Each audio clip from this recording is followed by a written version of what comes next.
ولا تہینوا فی ابتغاء القوم. وہن یہینو کا مطلب ہوتا ہے کمزور ہونا، تکلیف اٹھانا، فزیکلی کمزور ہونا یا ارادے میں ہمت میں کمزور ہونا. اور مت کمزور پڑو، مت کمزوری دکھاؤ، فی ابتغاء القومی. بغا کا مطلب ہوتا ہے کسی چیز کی چاہت میں حد سے بڑھنا، کسی چیز کی جستجو کرنا. ابتغاء میں پھر یہ باب افتعال میں جستجو کا مفہوم زیادہ شامل ہو جاتا ہے. آگے آ رہا ہے القومی.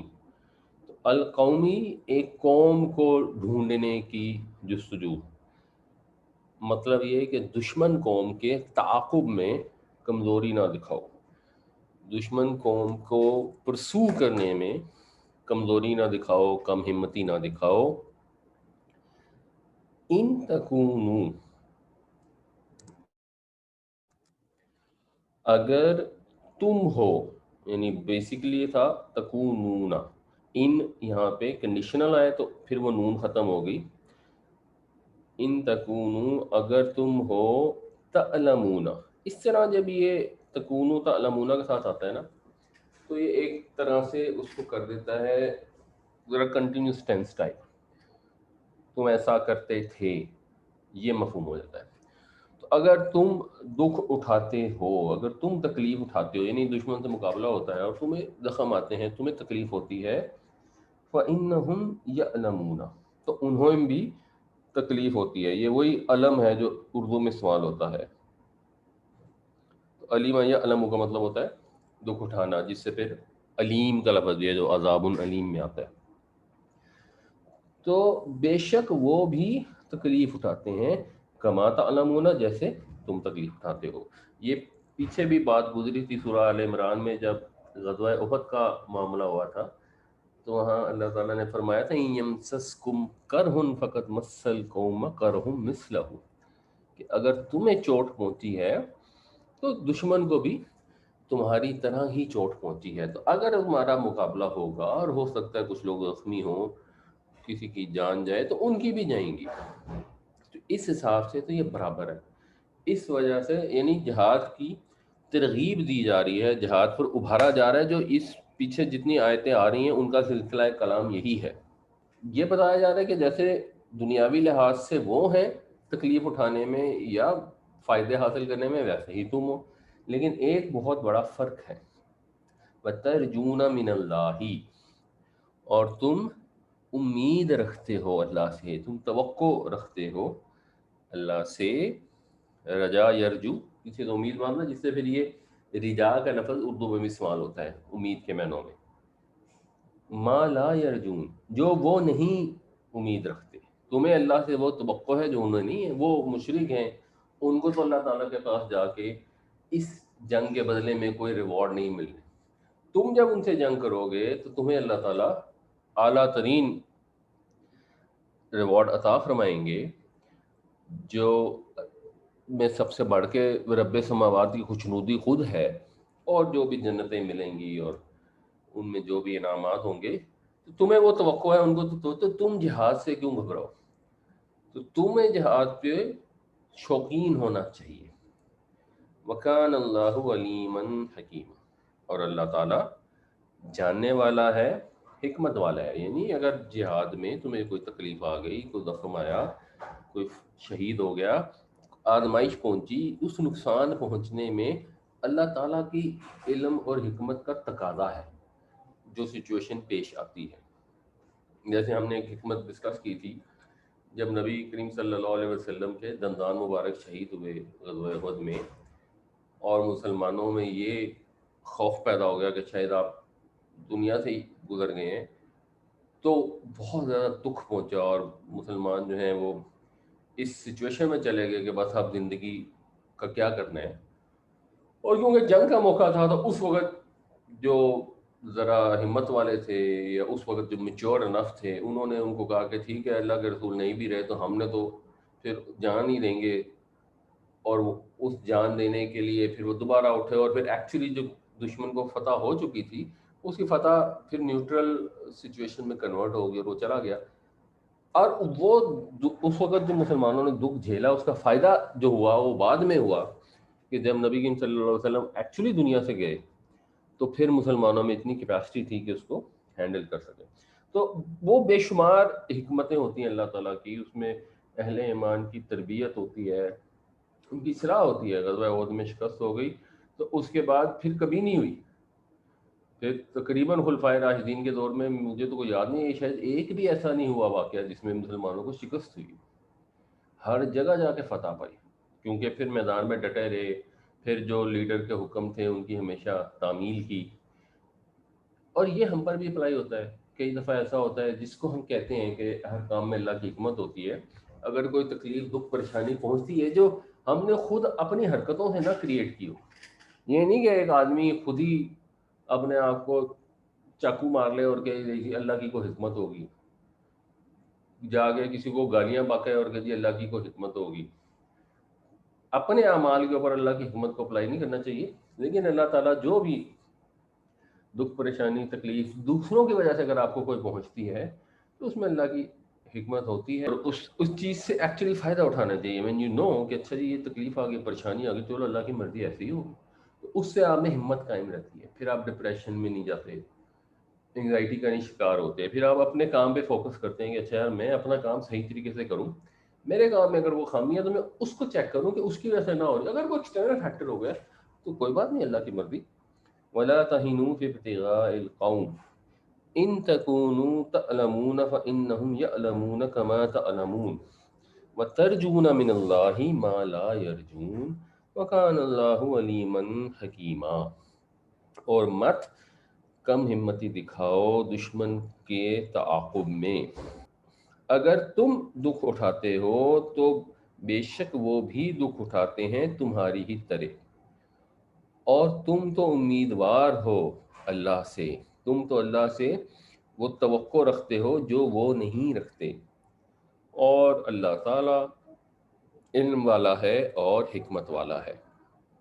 اس میں صرف یہ دوبارہ نوٹ کر لیں کہ یہاں پر کانا آیا ہے تو یہ جو کانا کی خبر ہے وہ پھر نصب میں چلی جاتی ہے. انا اگر ہوتا تو اس کا اسم نصب میں جاتا.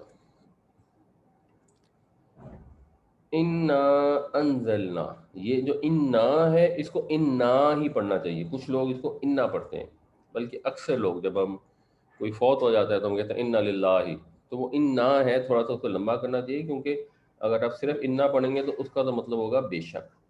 اس میں جب نون الف نا ایڈ ہوتا ہے تو پھر یہ لمبا ہو کر بن جاتا ہے انا.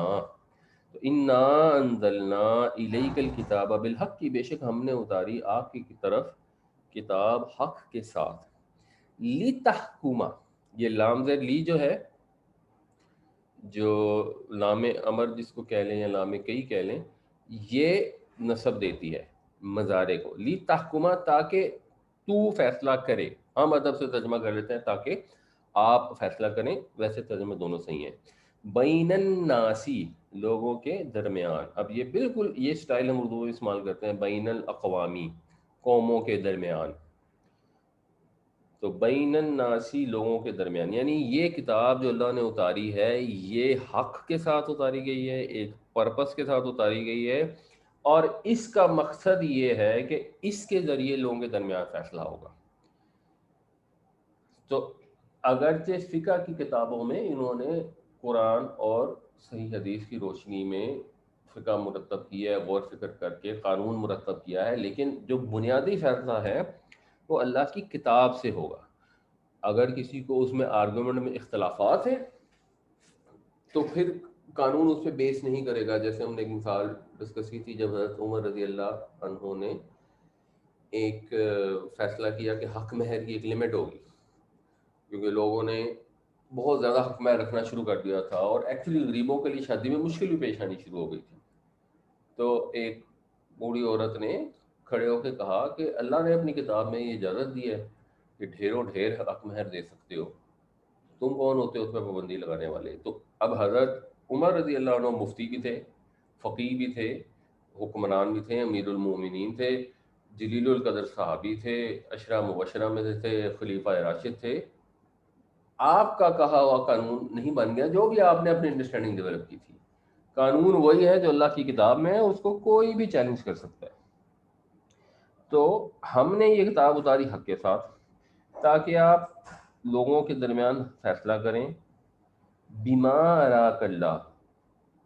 رعا کا مطلب ہوتا ہے دیکھنا، اور ارا کا مطلب ہوتا ہے دکھانا، وہ باب فعال ہو جاتا ہے۔ تو اس کے ذریعے جو دکھایا تجھ کو اللہ نے، تو یہ اللہ پر رفع ہے، یہ فاعل ہے۔ تو آپ کو جو اللہ نے دکھایا ہے اس کے ذریعے آپ لوگوں کے درمیان فیصلہ کریں، اس لیے ہم نے کتاب اتاری۔ مطلب یہ کہ جو کتاب ہے یہ وحی کے ذریعے اتری، اور وحی کے ذریعے اللہ کے نبی صلی اللہ علیہ وسلم کو دکھایا گیا حق اور باطل کا فرق صحیح۔ تو اللہ کے نبی کو تو دکھا دیا گیا، کیونکہ وحی جو ہوتی ہے وہ جو رہنمائی دیتی ہے اللہ کے پیغمبر کو، اس میں جو سمجھ لیں کہ جو حقیقت ہے اس کا مشاہدہ ہوتا ہے، یعنی قرآن کی وحی کے علاوہ بھی وحی ہے۔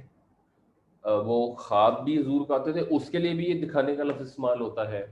جو واقعات حضور سے پیش آتے تھے جیسے معراج میں گئے ایٹسٹرا، وہ بھی دکھانے کے معنوں میں ہے۔ اور وہی in it self over all وہی ایک ایسی چیز ہے جس سے جو غیب کی خبریں ہیں وہ رسولوں کو دکھائی جاتی ہیں۔ تو جب ان کو دکھائی جاتی ہیں تو اس کی روشنی میں وہ پھر فیصلے کر سکتے ہیں، اور وہی میں سے ایک پورشن جو قرآن ہے وہ ہمیں نبی کریم صلی اللہ علیہ وسلم نے ہو بہو ٹرانسفر کر دیا۔ اب وہ روشنی ہمارے پاس بھی ہے، تو جو حضور کو اللہ نے دکھائی تھی اور حضور نے ہمیں ٹرانسفر کی ہے، اس کے ذریعے ہم آگے اپنے فیصلے کر سکتے ہیں۔ تو یہ بنیادی زندگی کے تمام فیصلے اس کتاب کی روشنی میں ہوں گے۔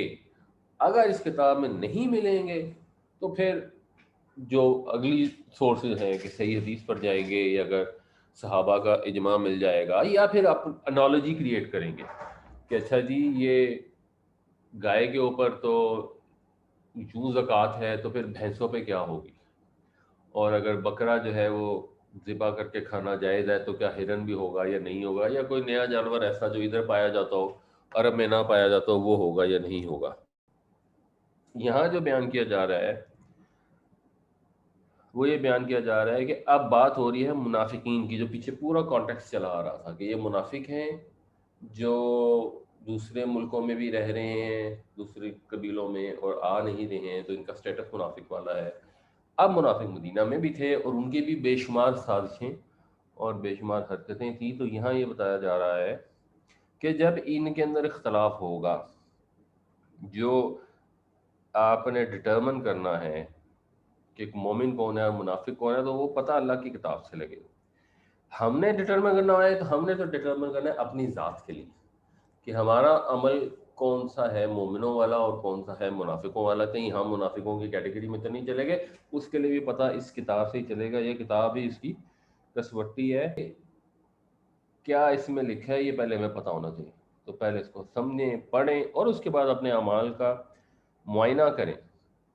تو مدینے میں اب پرابلم یہ تھی کہ روز کوئی نہ کوئی واقعہ ہوتے تھے، آئے روز ایسے واقعات ہوتے تھے کہ جس میں منافقین جو ہیں وہ آئے، مثال کے طور پہ کہیں غزوے پہ جانا ہے تو وہ آ کے جھوٹے بہانے کر گئے، کہیں یہ حضرت عائشہ پہ تہمت لگا دی، کبھی کوئی چوری کر لی، اس کا بھی ایک واقعہ میں آپ سے انشاءاللہ ڈسکس کروں گا، اور الزام کسی اور پہ لگا دیا۔ تو اب وہ فیصلہ کرنا، اور اس کا اچھا اس میں پرابلم کیا آتی تھی کہ منافق ایک ہے، اور اس منافق کے بیسیکلی مثال ایک چور ہے۔ اب ٹیکنیکلی چور بھی منافق ہے، کیونکہ اللہ کے رسول نے تو چوری کی اجازت نہیں دی صلی اللہ علیہ وسلم۔ اب اگر کوئی چوری کرتا ہے تو ظاہر ہے حضور کی نافرمانی کرتا ہے، اوپر سے اب وہ اپنی چوری کو چھپاتا ہے، جھوٹ بولتا ہے۔ اب جو منافق تو اپنی ایک حرکت کر رہا ہے، مثال کے اس نے چوری کی، الزام کسی کے ساتھ ڈال دیا، اب جو اس کے بھائی، کزن، چچا، رشتہ دار جو ہیں وہ بھی اس کی حمایت کر رہے ہیں۔ جو ہمارے یہاں بھی ایک عصبیت ہوتی ہے کہ قبیلے کے لحاظ سے بھی عصبیت ہوتی ہے، برادری کے لحاظ سے بھی عصبیت ہوتی ہے، فیملی کے لحاظ سے بھی عصبیت ہوتی ہے کہ اگر کہیں حق اور باطل کا فیصلہ ہو رہا ہے، یعنی دو لوگوں میں جھگڑا ہو گیا تو اب ہم نے تو اپنے کزن کا ساتھ دینا ہے چاہے وہ غلط بھی ہے. تو یہ بتایا جا رہا ہے کہ یعنی اب جو خطاب آگے آ رہا ہے نا، یہ خطاب بظاہر نبی کریم صلی اللہ علیہ وسلم سے آگے یہ کلیئر ہو جائے گا کہ ایکچولی یہ مسلمانوں سے خطاب کیا جا رہا ہے، اور مسلمانوں کو یہ کہا جا رہا ہے کہ ایسے لوگ جو منافق ہیں اور ایسی کو حرکت کرتے ہیں تو ان کو سپورٹ نہیں کرنا، ہم نے ان کی طرف سے آ کے وکالت نہیں کرنی، ان کی طرف سے آ کے بحث تمیز جھگڑا نہیں کرنا.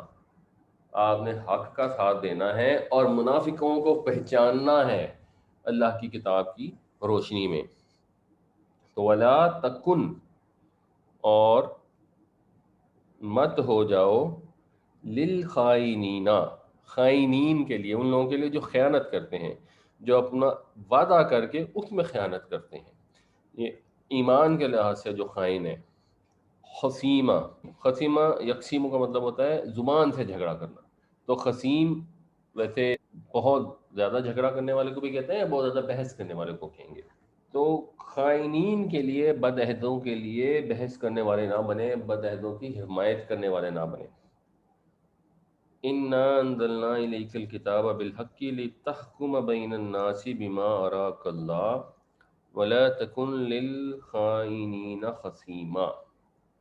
بے شک ہم نے اس کتاب کو اتارا حق کے ساتھ تاکہ آپ فیصلہ کریں لوگوں کے درمیان اس کے مطابق جو اللہ نے آپ کو دکھایا، اور حمایتی نہ بنے بد عہدوں کے، یعنی اور نہ بنے بد عہدوں کے حمایتی.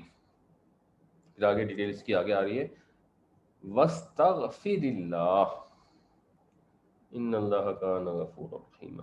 اچھا، یہ جو وَاسْتَغْفِرِ اللہ ہے، یہ بالکل اس سے ملتا جلتا ہے جو ہم عام استعمال کرتے ہیں استغفر اللہ. اب غور کرنا چاہیے کہ اس میں فرق کیا ہے. ایک فرق تو یہ ہے کہ یہاں پہ آئی ہے زیر، استغفر اللہ میں تو ہوتی ہے پیش، لیکن مضارع کے صیغے میں یا ایون کسی بھی صیغے میں یہ آخری حرف پہ زیر نہیں آتی. تو ایکچولی کیا ہو رہا ہے کہ ایکچولی یہاں پر تھی جزم. وہ جزم جب آگے جوڑنا ہے نا، کیونکہ آپ وستغفر اللہ نہیں پڑھ سکتے، آپ نے اللہ کی جو الف ہے اس کو ہم کہتے ہیں حمزہ وصلی. وہ الف جو پیچھے سے جوڑنے میں ختم ہو جاتی ہے، کچھ اصلی ہوتی ہیں اور کچھ وصلی ہوتی ہیں. جیسے یہ انا کی الف ہے نا، یہ اصلی ہے، یہ ختم نہیں ہوگی چاہے آپ پیچھے سے جوڑ، آپ اکٹھا بھی پڑھیں گے نا وستغفر اللہ، تو یہ ہننا نہیں ہوگا، یہ انا ہی رہے گا. تو ایک تو یہ پتہ لگ گیا، دیکھا ہوگا کہ یہ یہاں پر بیسیکلی مضارع میں جزم آئی ہے. اور دوسرا جو فرق اگر ہم دیکھیں تو اس کی جو الف ہے یہ الف بھی وصلی ہے، کیونکہ جڑ گئی نا، وستغفر اللہ ہو گیا. تو ٹیکنیکلی کیا ہوتا ہے، استغفرہ کا مطلب ہوتا ہے اس نے معافی مانگی، الف سین تے سے مانگنے کا مفہوم، طلب کرنے کا مفہوم ہوتا ہے. غفارہ جو ہے اس نے، وہ معافی کے معنوں میں ہے، تو استغفرہ اس نے معافی مانگی. یستغفرو وہ معافی مانگتا ہے، استغفرو میں معافی مانگتا ہوں. یہ تستغفر تو معافی مانگتا ہے، استغفر میں معافی مانگتا ہوں. اور اس میں جو الف ہے نا، یہ اب اصلی الف ہے، یہ پیچھے سے جڑنے میں ختم نہیں ہوگی. تو ہم جو کہتے ہیں نا استغفر اللہ، اگر ہم فے بھی لگائیں گے تو ہم کہیں گے فاستغفر اللہ. اس کا مطلب ہوتا ہے کہ میں معافی مانگتا ہوں اللہ سے. اچھا، تستغفر تو معافی مانگتا ہے، جب ہم اس کا فعل امر بنائیں گے تو یہ مضارع کی جو علامت ہے یہ ختم ہو جائے گی. جب یہ ختم ہو جائے گی تو پیچھے بجے گا، سین سے شروع ہوگا اور تغفر بچ جائے گا، آخر میں جزم لگا دیا جائے گا جو رول ہوتا ہے فعل امر بنانے کا. تو اس سین کو کیونکہ پڑھ نہیں سکتے تو اس سے پہلے ایک الف لگاتے ہیں. اب یہ جو الف ایڈ کی جاتی ہے یہ وصلی ہوتی ہے، یہ پھر بعد میں جڑنے میں ختم ہو جاتی ہے. تو استغفر تو معافی مانگ، واستغفر اللہ اور تو معافی مانگ اللہ سے. تو معافی مانگ اللہ سے یعنی مسلمانوں کو کہا جا رہا ہے کہ بھائی اللہ سے معافی مانگو. ان اللہ کان غفورا رحیما، بے شک اللہ تعالی معاف کرنے والا ہے، رحم فرمانے والا ہے. اللہ بہت غفور اور رحیم ہے، اس سے معافی چاہو. واستغفر اللہ ان اللہ کان غفورا رحیما، اور معافی مانگو اللہ سے، مغفرت مانگو اللہ سے، بے شک اللہ تعالی بڑا غفور و رحیم ہے. ولا تجادل، جدال کا مطلب ہوتا ہے اسی طرح بحث کرنا، جھگڑا کرنا. جنگ و جدل کا لفظ بھی اس سے ہے. اس سے بھی جو باب مفاعلہ بنتا ہے نا، باب مفاعلہ میں ایکچولی ہوتا ہے مجادلہ اور جدال، دونوں استعمال ہوتے ہیں. تو اس کا مطلب ہوتا ہے ایک دوسرے سے بحث کرنا. ولا تجادل، اور مت بحث کرو، ان الذین، ان لوگوں کی طرف سے. یعنی اب یہاں بحث سے مراد ہے کسی کی حمایت میں بحث کرنا. تو مت بحث کرو ان کی طرف سے، یعنی مت حمایت کرو ان لوگوں کی الذین یختانون انفسہم، وہ لوگ جو خیانت کرتے ہیں اپنے نفسوں سے، جو اپنے آپ سے خیانت کر رہے ہیں. یہ لوگ کون ہیں جو اپنے آپ سے خیانت کر رہے ہیں؟ یہ اپنے آپ سے بے وفائی کر رہے ہیں. قیامت والے دن اس سب کا نقصان ان کو ہوگا. جو منافقین ہیں زبان سے کہتے ہیں کہ ہم اللہ اور رسول کے وفادار ہیں، پھر اس عہد کے اندر کرتے ہیں خیانت، اصل وفاداری کسی اور سے کرتے ہیں. تو جو بھی انسان کسی دوسرے کا خیانت کرتا ہے، اصل میں وہ پہلے اپنے نفس کے ساتھ خیانت کرتا ہے، کیونکہ اس کو جو صلاحیتیں عطا کی گئی ہیں دل اور دماغ کی اللہ تعالیٰ کی طرف سے، ان صلاحیتوں پہ اللہ کا حق ہے. ان کو اس نے امانت کے طور پر صرف کرنا ہے، ان کے اندر اپنی مرضی سے کوئی استعمال نہیں کر لینا. جیسے اگر ہمیں کسی نے پیسے رکھوا دیے 1,00,000 روپے امانتاً، اب امانتاً وہ ہمیں اسے سیف میں رکھنے ہیں. ہم یہ نہیں کر سکتے کہ اچھا چلو میں ایک پلاٹ خرید رہا ہوں تو مجھے 1,00,000 روپیہ کم پڑ رہا ہے، اس میں ڈال دیتا ہوں، بعد میں نکال لوں گا. وہ آ جائے اگلے دن کہ مجھے پیسوں کی ضرورت ہے، تو ہم کہ اچھا یار ابھی تو میں تمہیں نہیں دے سکتا. تو اس نے آپ کو لون تو دیا نہیں تھا جس میں آپ کہیں کہ ابھی میں نہیں دے سکتا، وہ تو امانت تھی. اسی طرح جو بھی آپ کی صلاحیتیں ہیں اللہ تعالیٰ نے عطا فرمائی ہیں، وہ اللہ کی امانت ہے. جب ہم ان میں بدعہدی کرتے ہیں، اپنی مرضی سے تصرف کر دیتے ہیں جس کی ہمیں اجازت نہیں ہے، تو وہ اپنی ذات سے خیانت کرتے ہیں. اور جب انسان اپنی ذات سے خیانت کرتا ہے پہلے سٹیپ میں اپنے ضمیر کو دبا دیتا ہے، اس کے بعد وہ باہر والوں سے بھی جا کے خیانت کرتا ہے. تو وہ منافقین جن کو معلوم تھا کہ نبی کریم صلی اللہ علیہ وسلم اللہ کے رسول ہیں اور سامنے موجود تھے، سوچیں آج ہمیں کتنی خواہش، کتنی تڑپ ہوتی ہے کہ کہیں اللہ کے نبی ہوتے اور ہم حضور کے ساتھ ہوتے اور ہم حضور کے ساتھی ہوتے. تو یہ مدینے میں رہ رہے ہیں اور حضور کے ساتھی بظاہر بنے بھی ہوئے ہیں، اور حضور اللہ کے رسول زندہ معجزہ ان کے سامنے موجود ہیں، اور اس کے بعد یہ اپنے نفس کی خاطر سازشوں میں لگے ہوئے ہیں اور نبی کریم صلی اللہ علیہ وسلم کی ایکچولی مخالفت کر رہے ہیں در پردہ، اور مذاق اڑاتے ہیں اور اپنی طرف سے جس کو کہنا چاہیے نعوذ باللہ حضور کو بے وقوف بنانے کی کوشش کرتے ہیں کہ اپنی جب ایکسکیوزز دیتے ہیں. تو یہ ساری حرکتیں کرتے ہیں. تو بیسیکلی یہ حضور سے اور اللہ سے اور مومنین سے خیانت نہیں کر رہے، یہ تو اپنے آپ سے خیانت کرنے، اپنا بیڑا غرق کر رہے ہیں. ان اللہ لا یحب من کان خوانا اثیما، بے شک اللہ تعالیٰ نہیں پسند کرتا جو کوئی بد عہد ہو اور گناہ گار ہو، حق ادا نہ کرنے والا ہو، حق تلفی کرنے والا ہو.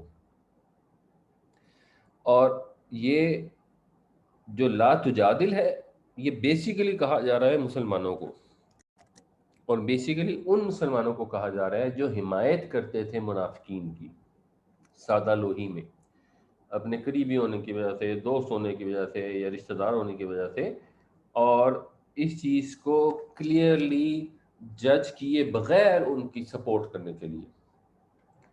جس میں ہمیں وہ واقعے بھی سنے ہوئے ہیں کہ کسی عورت نے چوری کر لی تو اب لوگ سفارشیں لے کے آ گئے کہ اس کا ہاتھ نہ کاٹا جائے. بیسیکلی یہ اس قسم کا طرز عمل ہے. تو یہ جو صیغہ استعمال ہوتا ہے نا جب واحد کا، یہ سٹائل ہے قرآن شریف کا، اور نارمل گفتگو میں بھی سٹائل ہوتا ہے کہ جب آپ کسی سے یا تو آپ معاملے کو میٹیگیٹ کرنا چاہ رہے ہوں اور اس کو ڈائریکٹ نہ کہنا چاہ رہے ہوں. فرض کریں آپ گئے اور آپ نے دیکھا کہ جی بچے جو ہیں وہ مٹی میں کھیل رہے ہیں اور آپ کا بچہ بھی ان کے ساتھ شامل ہو رہا ہے، اور آپ نے اب منع باقیوں کو بھی کرنا ہے، سب کو منع کرنا ہے. اپنے بچے کو تو آپ بلا لیں گے کہ بیٹا آ جاؤ، نہیں کرو، لیکن آپ بجائے اس کو بلانے کے آپ اس کو چیخ کر زور سے ڈانٹ کے منع کرتے ہیں کہ بالکل خبردار مٹی میں نہیں کھیلنا، کپڑے گندے ہو جائیں گے، یہ کوئی طریقہ نہیں ہے. اب آپ ڈانٹے سارا اپنے بچے کو جانے لگے، باقی بچے بھی سن رہے ہیں اور ذرا سہم رہے ہیں اور باقی بچے بھی اس سے بعد آ جاتے ہیں. تو یہ تو ہے ذرا میٹیگیٹ کرنے کا طریقہ. یا بعض اوقات یہ ہوتا ہے کہ آپ کو اگلا بندہ اتنا برا لگ رہا ہوتا ہے کہ آپ اس سے کلام ہی نہیں کرنا چاہتے، اور آپ دیکھتے ہیں کہ جیسے مثلا محلے کے لفنگے ہیں اور آپ ان سے بات ہی نہیں کرنا چاہتے، تو لیکن آپ نے ان کو ڈانٹنا بھی ہے. تو ڈانٹنا بھی ہے تو آپ اپنے بچے کو یا اپنے کسی قریبی بچے کو یا ایسے ہی کسی ان نون بندے کو ڈانٹنا شروع کر دیں کہ یہ سڑکوں میں مٹیوں میں کھیلتے رہتے ہیں، ہوش نہیں ہے آج کل کے زمانے. ان کو ڈائریکٹ نہیں کہتے، اور اس لیے نہیں کہہ رہے کیونکہ ڈانٹ تو انہیں کو رہے ہیں لیکن ان کی طرف منہ ہی نہیں کر رہے because you hate them so much. یہ بیسیکلی یہ ہے کہ وہ لوگ جو منافقین کی حمایت میں کھڑے ہو جاتے ہیں، منافقین خود اور ان کے حمایتی، جو اس اینگل سے وہ بھی پھر نفاق کے اندر شامل ہونے کا ان کا خطرہ ہے یا بعض ہوں گے بھی ایکچوئل منافق، تو اللہ تعالیٰ ان کو مخاطب ہی نہیں کر رہے. اس لیے اللہ اپنے نبی صلی اللہ علیہ وسلم کو فرما رہے ہیں کہ آپ نے نہیں حمایت کرنی اس طرح کے بدعہد لوگوں سے جو اتنے ڈھیٹ ہیں کہ اللہ رسول کا اور ایمان بھی لے آئے زبان تھے اور اس کے باوجود ایسے کام کر رہے ہیں. آپ نے ان کی حمایت نہیں کرنی. تو حضور تو ان کی حمایت کر بھی نہیں رہے تھے نا. وہ تو یہ تو ہو سکتا ہے کہ اپنی شفقت کی وجہ سے نبی کریم صلی اللہ علیہ وسلم کسی کو کچھ کہے نا، یا اس کے لیے استغفار کر رہے ہیں کیونکہ عبداللہ بن ابی کا بیٹا مسلمان تھا. تو اب عبداللہ بن ابی کے لیے بھی آپ نے ازلی رحمت کی وجہ سے حضور تمام منافقین کے بھی جنت میں جانے کی خواہش مند ہوں، اور وہ مشرکین کے لیے بھی آپ نے ساری زندگی ایفرٹ کی کہ وہ مسلمان ہو جائیں، اور شاید 99% لوگ مسلمان ہو گئے. تو وہ تو نبی صلی اللہ علیہ وسلم کی رحمت اور آپ کا جو ذمہ داری تھی اس کا تقاضا بھی تھا. لیکن یہ بیسیکلی سنایا جا رہا ہے وہ لوگ جو آگے منافقین کی حمایت کرتے ہیں. ہمیں اس میں سے یہ لیسن لینا ہے کہ یار ہم جب کسی کی حمایت کرتے ہیں صرف اس وجہ سے کہ وہ ہمارا بھائی بند ہے اور ہمیں پتہ ہے کہ وہ غلط کام کر رہا ہے، تو ہمارے اوپر بھی یہ آیتیں اسی طرح اپلائی ہوتی ہیں.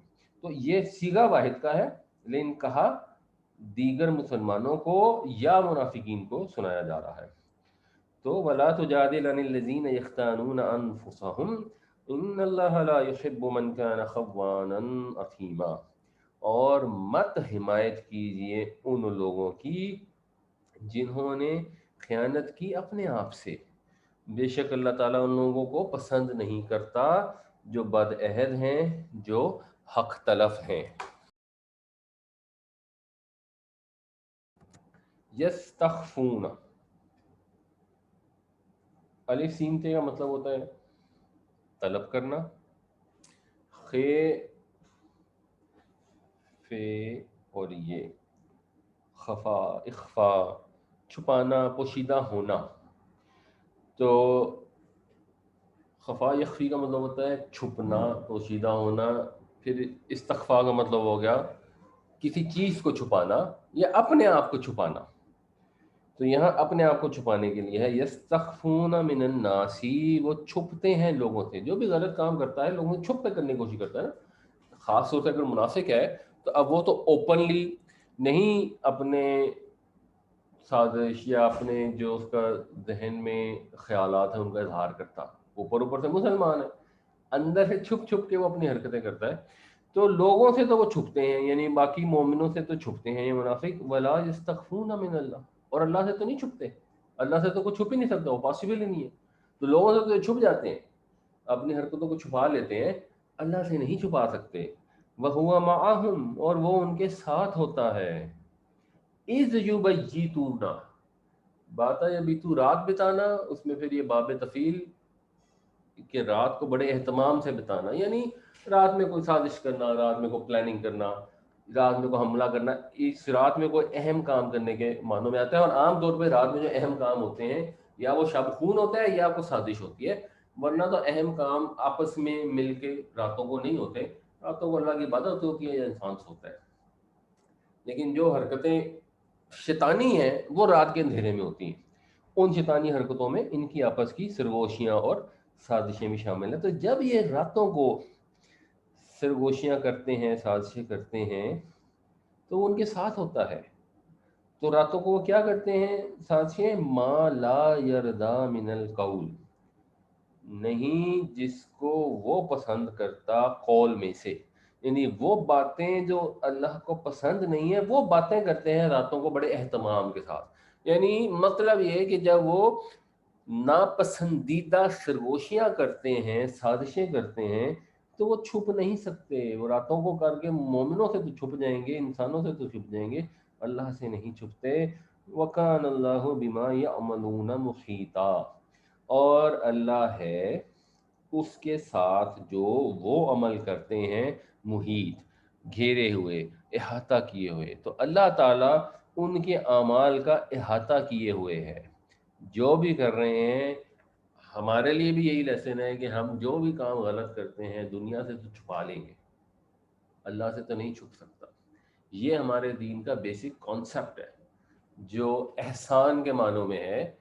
کہ نبی کریم صلی اللہ علیہ وسلم نے جب حضرت جبریل کو احسان کا جواب دیا کہ کیا ہوتا ہے، تو آپ نے فرمایا کہ تم اللہ کی عبادت کرو گویا کہ تم اس کو دیکھ رہے ہو، اور اگر تم اس کو نہیں دیکھتے تو وہ تو تمہیں دیکھتا ہی ہے.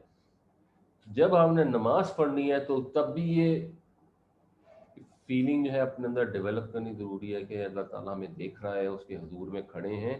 اور جب بھی ہم نے دنیا کا کوئی کام بھی کرنا ہے وہ فیلنگ ہم نے ڈیولپ کرنی ہے. اور اگر ہم نے وہ فیلنگ اپنے اندر ڈیولپ کر لی تو دنیا کا ہر کام عبادت بن جاتا ہے.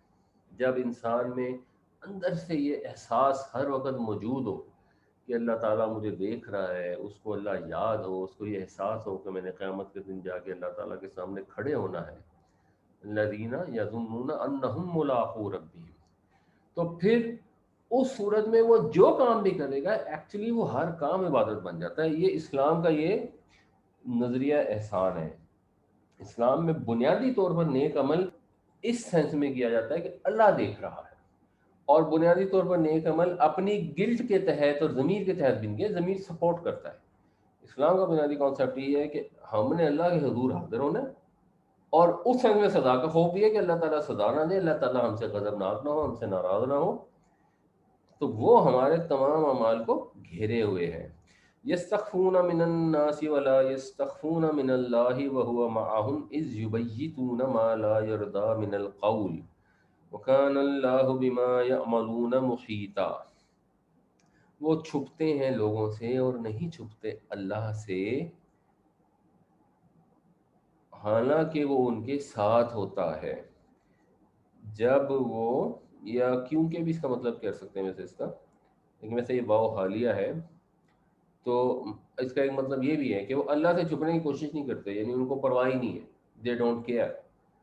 لوگوں کی تو بہت پرواہ ہے اور خدا کی پرواہ نہیں ہے. وَمِنَ النَّاسِ مَن يَتَّخِذُ مِن دُونِ اللَّهِ أَندَادًا يُحِبُّونَهُمْ كَحُبِّ اللَّهِ، کہ لوگوں سے ایسے محبت کرتے ہیں اللہ سے محبت کرنی چاہیے، لوگوں سے ایسے ڈرتے ہیں کہ اللہ سے ڈرنا چاہیے. اور یہ ایک سٹیپ آگے ہیں کہ لوگوں سے تو ڈرتے ہیں، اللہ سے ڈرتے ہیں. ان کو پتہ ہے کہ اللہ ہمارے ساتھ ہے، تو وہ چھپتے ہیں لوگوں سے اور نہیں چھپتے اللہ سے، حالانکہ وہ ان کے ساتھ ہوتا ہے جب وہ سرگوشیاں کر رہے ہوتے ہیں ناپسندیدہ. اور اللہ تعالیٰ ان کے تمام اعمال کا احاطہ کیے ہوئے ہے. ہاں، یہ ہاں جو ہے نا اس کو کہتے ہیں فعل تنبیہ، یعنی کسی کو توجہ دینا کہ ارے او بھائی سنو، اس طرح کا اس کا معنی ہوتا ہے. تو ہا انتم ہاؤلائی، ارے تم تو وہ لوگ ہو کہ، یہ تم ہو، جادلتم جنہوں نے بحث. اب اگر آپ یہاں دیکھیں تو اب یہ پلورل کا صیغہ آ گیا. تو یہ بیسیکلی خطاب پلورل کے صیغے میں ہی تھا اس وقت. پہلے اللہ تعالیٰ نے ایک طرف سے شاید ناگواری شو کی ہے، یا اس کو سٹائل ہے کہ حضور کو پہلے مخاطب کر کے یہ بات کی گئی ہے اور لوگوں نے پہلے یہ بات سنی ہے توجہ سے، اور اب ان کو ڈائریکٹ مخاطب کیا ہے کہ تم وہ لوگ ہو جو حمایتیں کر رہے ہو، جو دفاع کر رہے ہو، جھگڑا کر رہے ہو، انہم ان کے متعلق، فی الحیات دنیا، دنیا کی زندگی میں. سوچیں آپ کا کزن ہے، اس نے جا کے کہیں فراڈ کر لیا، یا اس نے مثلاً کسی ملازم پر تشدد کیا ہے. اب آپ اس کو بچانے کے لیے، اس کی وکالت کرنے کے لیے پہنچ گئے ہیں، اور ہو سکتا ہے آپ اس میں کامیاب بھی ہو جائیں، تو ممکن ہے. سوچیں فَمَن يُجَادِلُ اللَّهَ عَنْهُمْ يَوْمَ الْقِيَامَةِ، کون جا کے وکالت کرے گا؟ اللہ کے سامنے، ان کی قیامت کے دن وہاں جا کے کون وکالت کرے گا؟ آج آپ کے کسی غلط کام پہ اگر مثلا اس سے اگلے پارٹی کا مسئلہ حل کرا دیں، اگر اس سے معافی دلوا دیں، اس کی کو تلافی کر دیں، تو آگے جا کے وہ اس سارے آزمائی سے بچ جائے گا۔ آج آپ اس کے غلط کام میں سپورٹ کر کے اپنا سٹیٹس بھی منافقین میں لکھوائیں، اس کو بھی جا کے اس گناہ کے اوپر پکا کر دیں کہ جی آپ فی الحال بڑے چیمپئن ہیں، آپ کا زور چلتا ہے، آپ نے اس کی وکالت کر لی، اس کی دفاع کر لیا، وہاں جا کے کون کرے گا؟ یہ سوچنے والی بات ہے، یہ غور کرنے والی چیز ہے۔ ام من یکون علیہم وکیلا، یا کون ہوگا ان کے لیے ان کی طرف سے ان کا ذمہ دار؟ ومن یعمل سوءا، اور جو کوئی عمل کرے گا برا، او یظلم نفسہ، یا ظلم کرے گا اپنی جان پر۔ ظاہر ہے جو بھی آپ غلط کام کرتے ہیں وہ آپ ہو سکتا ہے سمجھیں کہ میں نے کسی اگلے پہ زیادتی کر لی، اگلے پہ ظلم ڈھا دیا، اصل میں تو آپ اپنی جان پہ ظلم کرتے ہیں۔ ایک شخص ہے، آپ نے اس کو قتل کر دیا بے گناہ، تو ہو سکتا ہے وہ تو اس دکھ کی وجہ سے جو اس کو اٹھانا پڑا آپ کے ہاتھوں، وہ تو چلا گیا جنت میں، آپ ہو گئے پکے پکے جہنمی جو ہم پیچھے پڑھ آئے ہیں۔ تو ظلم اصل میں تو آپ نے اپنی جان پہ کیا اگر آپ سوچیں تو۔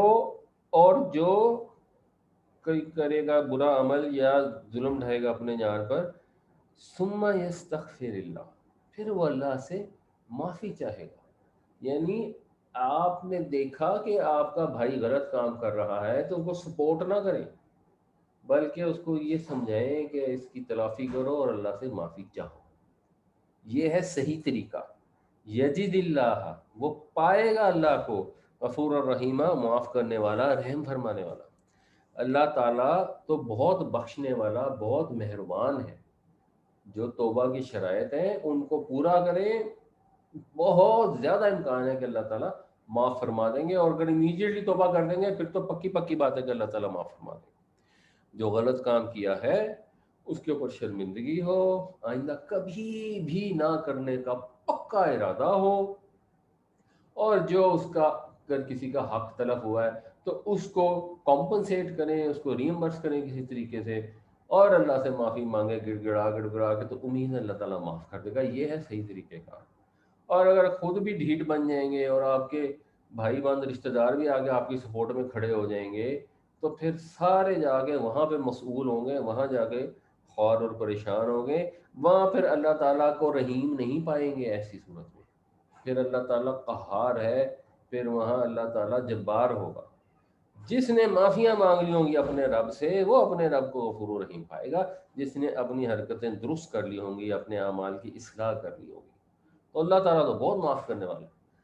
یہ خود سے ہم نہیں سوچ سکتے کہ اچھا جی اللہ تو غفور و رحیم ہے، پچھلا جملہ اگنور کر دیں کہ ہم جو مرضی کرتے رہیں گے، لو جی اللہ تو اتنا رحمان ہے، وہ ہمیں آگ میں تھوڑی ڈالے گا، وہ ڈال دے گا۔ ان نے واضح الفاظ میں قرآن میں لکھ دیا ہے۔ جو لوگ قرآن پڑھتے نہیں ہیں، اس کو سمجھنے کی کوشش نہیں کرتے، زیادہ سے زیادہ عربی میں پڑھ لیتے ہیں اور بچوں کو بھی عربی میں سکھا دیتے ہیں، تو ان کو نہ خود سمجھ آتی ہے نہ آگے اپنی نسلوں کو سمجھا پاتے ہیں، اور وہ اس طرح کے دھوکوں میں، تمناؤں میں جو شیطان نے ان کو دھوکے دیے ہیں ان میں مبتلا رہتے ہیں۔ اس کا بھی اگلی آیتوں میں انشاءاللہ ذکر آئے گا۔ وَمَن يَعْمَلْ سُوءًا أَوْ يَظْلِمْ نَفْسَهُ ثُمَّ يَسْتَغْفِرِ اللَّهَ يَجِدِ اللَّهَ غَفُورًا رَحِيمًا، اور جو کوئی برائی کا ارتکاب کرے یا اپنی جان پر ظلم کرے، پھر اللہ سے مغفرت مانگ لے، تو وہ پائے گا اللہ تعالیٰ کو بخشنے والا، مہربان۔ وَمَن يَكْسِبْ إِثْمًا فَإِنَّمَا يَكْسِبُهُ عَلَى نَفْسِهِ، اور جو کوئی کمائے گا گناہ، ایک نبی کریم صلی اللہ علیہ وسلم کی حدیث بھی ہے، القاسب حبیب اللہ، محنت کر کے کمانا، اس کو کہتے ہیں اکتساب، کسب۔ تو جو کوئی کمائے گا گناہ، مطلب وہ یہ جو کوئی ارتکاب کرے گا گناہ کا، فَإِنَّمَا يَكْسِبُهُ عَلَى نَفْسِهِ، تو وہ جو ارتکاب کر رہا ہے وہ اپنی جان کے اگینسٹ کر رہا ہے، یعنی اس کا جو وبال آئے گا وہ اسی پر آئے گا۔ یہ ان لوگوں کو بھی سمجھایا جا رہا ہے جو جا کے اس کی حمایتیں کر رہے ہیں۔ بھئی آپ اس کی حمایت کیوں کر رہے ہیں؟ اس نے جو غلط کام کر لی ہے اور اب اس سے وہ ڈھیٹ ہو کے اڑا ہوا ہے، آپ اسے حمایت کرنے کی ضرورت نہیں ہے. یہ نہیں ہوگا کہ آپ دنیا میں اس کو بچا لیں گے تو وہاں جا کے وہ بچ جائے اور آپ بھی بچیں گے. نہیں، اس کے گناہ کا اسی کو بوجھ اٹھانا ہے. آپ وہاں پر جا کے اس کی گناہ کے ذمہ دار نہیں ہوں گے، اس کی ٹینشن نہ لیں. وَكَانَ اللَّهُ عَلِيمًا حَكِيمًا. اور یہ اس لیے ہے کہ اللہ تعالیٰ علیم بھی اور حکیم بھی، اور ہے اللہ علیم اور حکیم. اس کے علم کا، اس کی حکمت کا تقاضا یہ ہے، یعنی حکمت کا تقاضا یہ ہے کہ زید کا جو گناہ ہے وہ بدر کے کھاتے میں نہ پڑے، اور کیونکہ اس کو نالج بھی ہے. یہاں پہ تو کوئی اپنا گناہ کسی کے ذمہ ڈال سکتا ہے، خود غلط کام کر کے کسی اور کو اس میں ملوث کر سکتا ہے اور شاید اس میں کامیاب بھی ہو جائے. وہاں جا کے تو نہیں ہو سکتا، کیونکہ اللہ تعالیٰ تو سب جانتا ہے. وَمَن يَكْسِبْ إِثْمًا فَإِنَّمَا يَكْسِبُهُ عَلَى نَفْسِهِ وَكَانَ اللَّهُ عَلِيمًا حَكِيمًا. اور جو کوئی ارتکاب کرے گا گناہ کا تو وہ تو بس اس کا وبال تو بس اسی پر پڑے گا، اور اللہ تعالیٰ علم والا ہے، حکمت والا ہے. وَمَن يَكْسِبْ خَطِيئَةً. اور جو کوئی ارتکاب کرے گا کسی غلطی کا، او اثمن یا گناہ کا، ثم یرمی بھی، یہ رمی جو ہم کرتے ہیں حج کے موقع پر، اس کا مطلب ہوتا ہے پتھر مارنا. تو یہ پھر کسی پر الزام لگانے کے لیے بھی یہ لفظ استعمال ہوتا ہے، رما یرمی، کوئی چیز پھینکنا، کسی پر الزام لگانا. اور کس پہ الزام لگایا جا رہا ہے یہاں پہ الزام لگایا جا رہا ہے، جو اس کا مفعول ہے نصب میں آیا ہے وہ ہے بریئن، جو بری ہو، جو بے گناہ ہو. فقد احتملا، حمل کا مطلب ہوتا ہے بوجھ اٹھانا، اور احتمالہ کا مطلب ہوتا ہے بڑے اہتمام سے بوجھ اٹھانا. تو اس نے تو اٹھا لیا اپنے سر پر، یعنی مفہوم یہ ہے بہتانن، ایک بہتان، و اثمم مبینہ، اور ایک سری بڑا کھلا گناہ. تو جس کسی نے غلطی اپنے گناہ کو چھپا کر کسی اور کے اوپر اس کا الزام تراشی کر دی، تو یہ تو بہت بڑا بہتان ہے. دنیا میں تو سمجھے گا کہ میں کتنا بڑا چیمپئن ہوں، میں کتنا عقل مند ہوں، کیسے میں نے لوگوں کو بیوقوف بنایا، کیسے میں نے دنیاوی فائدہ بھی حاصل کر لیا اور خود پھنسا بھی نہیں، اگلے کو پھنسا دیا، میں صاف اس سے نکل گیا. یہ جو بے شمار ہمارے یہاں لوگ ہیں، رشوتیں لیتے ہیں، غلط کام کرتے ہیں، اور جب پکڑے جاتے ہیں تو کئی دفعہ ایسا ہوتا ہے کسی اور کو پھنسا دیتے ہیں، اور وہ پھنس بھی جاتے ہیں. کیونکہ دنیا والے تو علیم و حکیم نہیں ہیں، ان کو تو سب کچھ نہیں معلوم، وہ تو جو ظاہری ثبوت اور آثار میسر ہوتے ہیں اس پر فیصلہ کرتے ہیں. اور آپ کئی کیسز ایسے پڑھتے ہیں جس کے اندر قصوروار کوئی اور ہوتا ہے اور پکڑا کوئی اور ہو جاتا ہے، اور کئی دفعہ تو 20-20 سال کی قید کاٹنے کے بعد ثابت ہوتا ہے کہ اس کا قصور نہیں تھا، کسی اور کا قصور تھا، اور پھر ان کو آزادی ملتی ہے. دنیا میں تو یہ ہو جاتا ہے. لیکن جو بھی یہ کرے گا اس سے اچیو کیا کرے گا؟ دنیا میں کچھ اچیو کر لے گا؟ دنیا کی حیثیت یہ ہے کہ آخرت کے مقابلے میں یہ تو حقیر سامان ہے آخرت کے مقابلے میں. اور وہاں جب پہنچے گا تو اس کے سر پر گناہ کا اور بہتان کا بوجھ ہوگا، اور پھر اس کو وہاں جواب دہی کرنی پڑے گی. سوچیں کیسے کریں گے وہاں پہ جواب دہی؟ چھوٹی چھوٹی چیزوں کے اوپر بھی ہم آرام سے جھوٹ بول دیتے ہیں، مکر جاتے ہیں کہ نہیں نہیں میں تو نہیں کیا، میں نے تو نہیں کیا، یہ تو اس کسی اور نے کیا ہوگا، مجھے تو پتہ ہی نہیں ہے، اور پھر شاید اس نے نہ کر دیا ہو. بعض اوقات تو بڑی معمولی چیزیں ہوتی ہیں اس کے اوپر بھی لوگ عادتاً جھوٹ بول دیتے ہیں، یا اپنا بھرم بنانے کی کوشش کرتے ہیں کہ کوئی یہ نہ کہتے کہ اس نے اتنی چھوٹی غلطی کیسے کر دی، یا اتنی چھوٹی خطا، یا جان بوجھ کے اتنی کوئی چھوٹی بے ایمانی کیسے کر لی. بعض اوقات بڑی چیزیں نہیں بھی ہوتی ہیں اور اپنے ذمے جو ہے وہ اتنا بڑا بہتان دھر لیتے ہیں. اس میں نا ایک واقعہ بھی بیان کیا جاتا ہے کہ انصار میں ایک کوئی شخص تھا، اس نے ایک انصاری کی زرہ چرا لی، اور زرہ بھی چرا لی، اور غالباً اس کے ساتھ کوئی آٹے کا تھیلا بھی تھا. اب اس پہ شک پڑ گیا، اور شک جن کی زرہ چرائی تھی ان کو اسی بندے پہ شک پڑا. تو جب یہ چرانے والے کو پتہ لگا تو اس نے سوچا کہ میں اس سے بچوں. وہ ایک یہودی کے پاس گیا اور اس نے وہ زرہ اس کے پاس امانتاً رکھوا دی، اور شاید وہ آٹے کے تھیلے میں سے بھی کوئی ہلکا سا سوراخ ہوگا اور اس سے بھی آٹا بھی گرتا جا رہا تھا. تو اس کا کھرا بھی پہنچ گیا یہودی کے گھر تک. اب یہودی سے پوچھا گیا تو اس نے کہا جی یہ تو انہوں نے میرے پاس امانت رکھائی تھی, میں نے تو چوری نہیں کی. وہ بندہ آ گیا مجھے تو پتہ ہی نہیں, میں تو اس سے ملا ہی نہیں کل کے دنوں میں. تو جو اس کے بھائی بند تھے انہوں نے اس کی حمایت کرنی شروع کر دی کہ دیکھیں جی یہ یہودی ہے اور ہمارے بھائی پہ جھوٹا الزام لگا رہا ہے, یہ تو یہودی تو ہوتے ہی ایسے ہیں. جیسے ہمارے یہاں بھی ایک جنرل کانسیپٹ ہے نا, امریکہ کے ساتھ انگلینڈ کے ساتھ کوئی معاملہ ہوگا اور پتہ لگے گا مثلا اسامہ بن لادن نے دہشت گردی کر کے وہاں 5,000 بندے مار دیے, اب فرض کریں مارے ہیں فرض کے نہیں مارے, چلے ہمیں نہیں پتا, امریکہ والے کہتے ہیں مارے ہیں, ساری دنیا بھی کہتی ہے مارے ہیں, بٹ چلو ہمیں نہیں پتا شاید نہ بھی مارے, لیکن ہم فوراً شروع ہو جائیں گے کہ وہ ان کی سازش ہے, انہوں نے یہ کیا وہ کیا, اپنے بندہ خود مروائے کیونکہ انہوں نے یہ کرنا تھا, سوچے سمجھے بغیر صرف اس وجہ سے کہ اگلی پارٹی صحیح یا یہودی ہے ہم اس کے اوپر شروع ہو جائیں گے. تو وہاں پہ بھی اب جب وہ انہوں نے کہنا شروع کر دیا یہودی تو ہوتے ہی خبیث ہیں, اور وہ ہوتے ہیں, اور خاص طور پہ اس وقت تو ڈیفینیٹلی ہوتے تھے جو مدینے کے یہودی تھے ان جنرل, لیکن اس کا مطلب کہ سارے کے سارے خبیث تھے.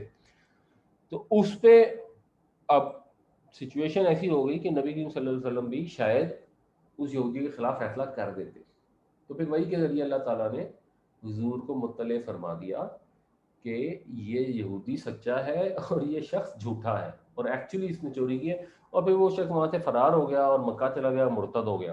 تو بیسیکلی یہ جو اس نے کام کیا کہ خود گناہ کیا اور الزام کسی کے سر دھر دیا, وہاں پہ بھی یہی ہوتا ہے کہ لوگ آگے حمایتی آ گئے, تو بیسیکلی وہ ایک منافق تھا, باقی لوگ سادہ لوگ ہی میں اس کی حمایت کرنا شروع ہو گئے. جب آپ کے پاس فیکٹس کی انفارمیشن نہیں ہے تو بے وجہ لوگوں کی حمایتیں نہ کریں. اور جس نے یہ کام کیا بھی ہے اور اس نے فیکٹس اگر اپنے حق میں جو ظاہری آثار ہیں, جو اپیرنٹلی ایویڈنٹ چیزیں ہیں, ان کو اپنے حق میں کر لیا ہے تو کر سکتا ہے کوئی, اور ہو سکتا ہے قاضی غلط فیصلہ کر دے, لیکن اس کا نتیجہ کیا ہوگا کہ قیامت والے دن جا کے تو اس کو اپنے سری گناہ کا اور اگلے پہ جو تہمت دھری ہوگی اور اس کو جو بھی نقصان پہنچایا ہوگا اس کا بھگتان بھگتنا پڑے گا. جس غریب پہ تہمت لگائی ہوگی اگر اس کو سزا مل گئی اور اگر اس نے صبر سے کام لیا تو اللہ تعالیٰ اس کو تو اجر عطا فرمائے گا ڈیفینیٹلی. مومن کو کانٹا بھی چبھتا ہے نا اور اس سے اس کو تکلیف ہوتی ہے, اللہ تعالیٰ اس کے بدلے میں اس کو اجر عطا فرماتے ہیں.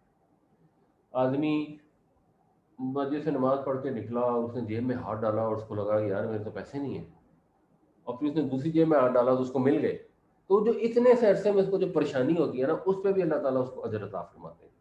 تو جس کے ساتھ کوئی ظلم زیادتی ہو جاتے ہیں اس کے لیے تو اللہ کی تسلی ہے, اس نے صبر سے کام لینا ہے, اس کا رویہ اللہ تعالیٰ ضرور ملاحظہ فرماتے ہیں کہ کیا رویہ اختیار کرتا ہے, مگر جس نے یہ حرکت کی ہے وہ وہاں بچ نہیں سکتا. وَمَن يَكْسِبْ خَطِيئَةً أَوْ إِثْمًا ثُمَّ يَرْمِ بِهِ بَرِيئًا فَقَدِ احْتَمَلَ بُهْتَانًا وَإِثْمًا مُبِينًا.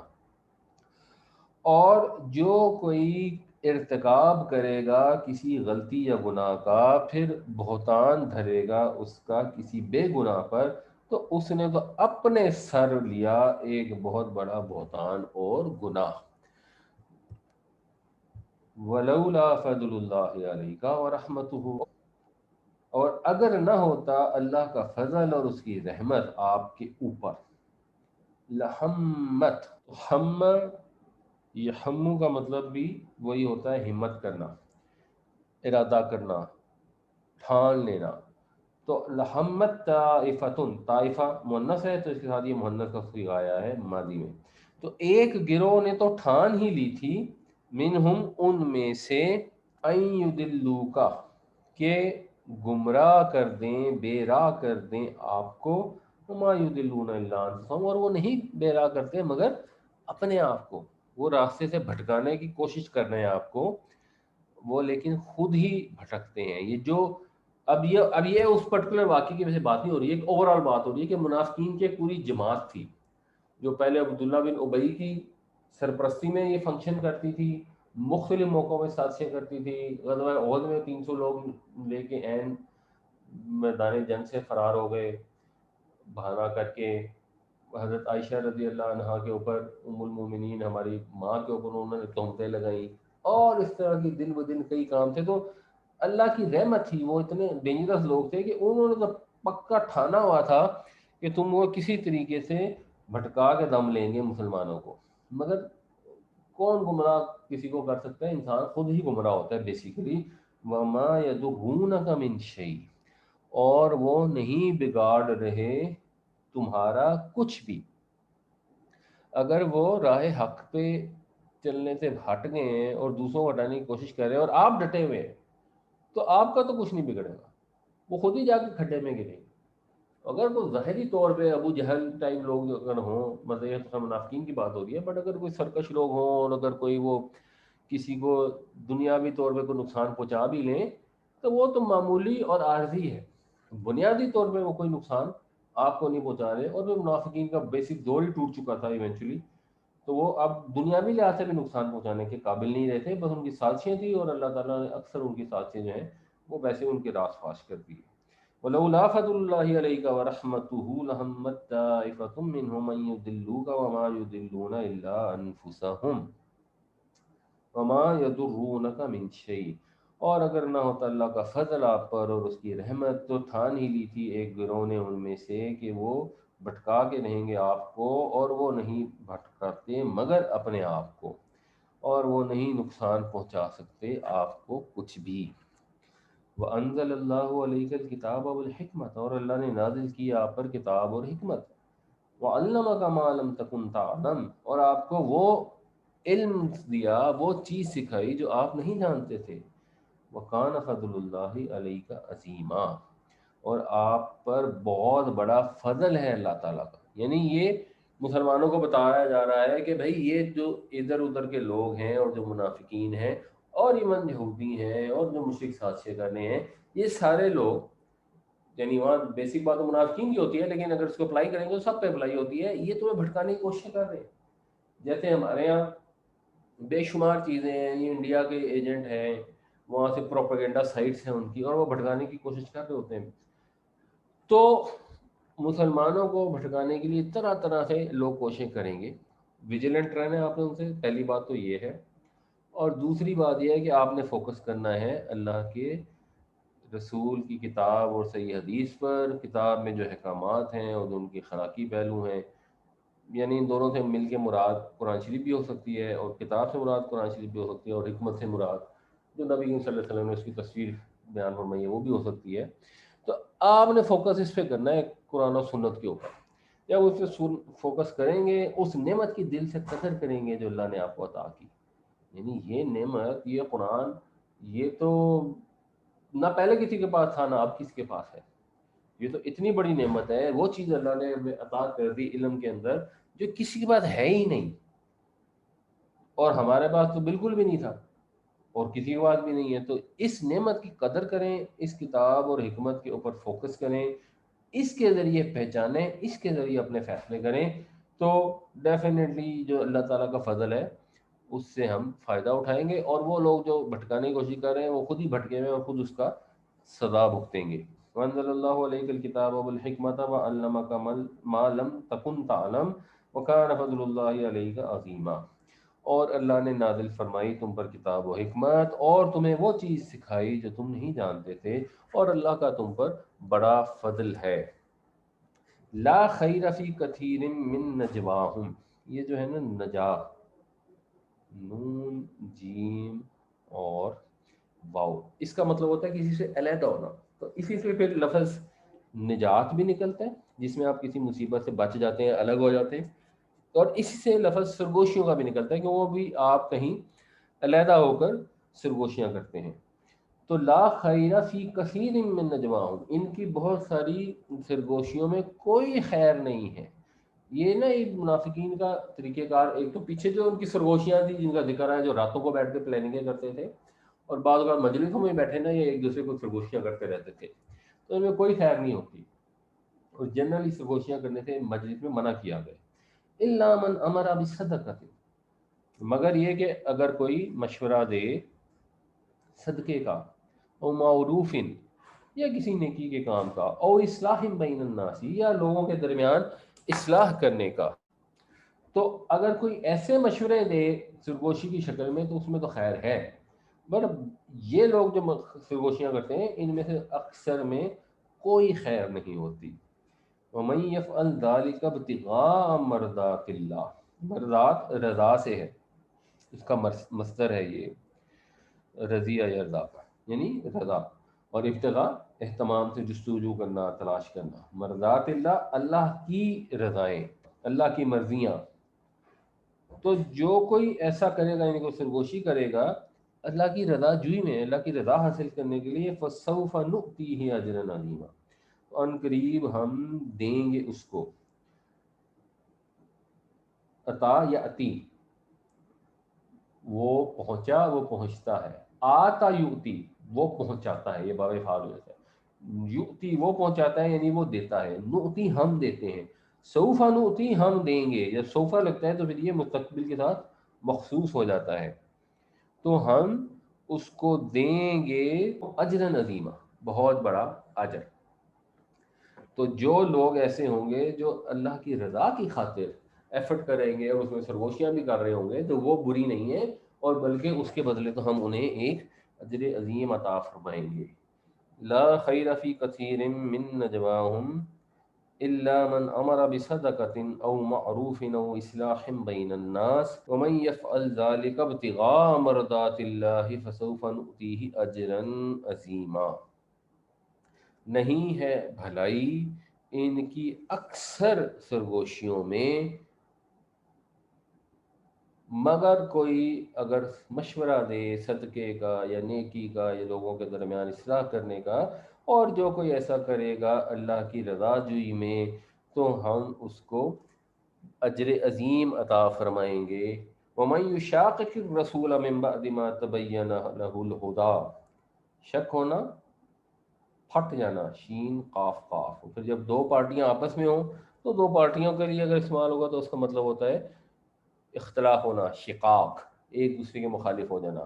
تو وَمَن يُشَاقِقِ الرَّسُولَ، اور جو کوئی مخالف ہوگا رسول کا، جو رسول کی مخالفت کرے گا، من بعد ما تبین لہ الہدیٰ، بعد اس کے کہ اس کے لیے واضح ہو گئے ہدایت، وَيَتَّبِعْ اور پیروی کرے گا، غیر سبیل المؤمنین، مومنین کے رستے سے ہٹ کر، یعنی جو مسلمانوں کا رستہ ہے، اور یہاں مومنین سے مراد نبی کریم صلی اللہ علیہ وسلم کے صحابہ ہیں، تو انہوں نے جو طریقہ اختیار کیا اللہ کے نبی صلی اللہ علیہ وسلم کی رہنمائی میں، وہ صحیح طریقہ ہے، اس کا جو جماعت کا طریقہ ہے اس کو فالو کرنا ضروری ہے، اور یہ سبیل المؤمنین کا مراد ہے جماعتی طور پہ۔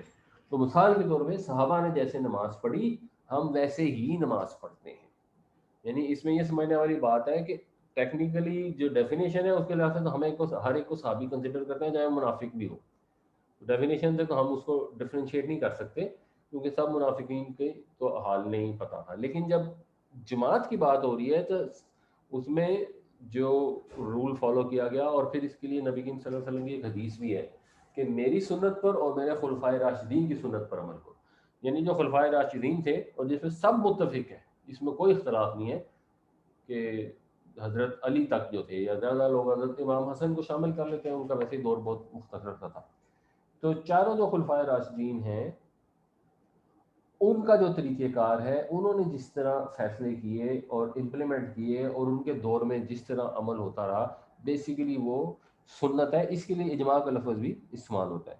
تو اس سے ہٹ کر اگر کوئی چلے گا، اس کو چھوڑے گا، یہاں بیسک مراد یہ بات ہو رہی ہے کہ جو حضور کے صحابہ کی مخالفت کرے گا اور حضور کی مخالفت کرے گا، بعد اس کے کہ ہدایت واضح ہو گئی، ایمان کا دعویٰ اس نے کر دیا، نولی ہی ما تولا، تو وہ جدھر کو وہ منہ پھیرے گا ہم بھی اس کو ادھر ہی پھیر دیں گے۔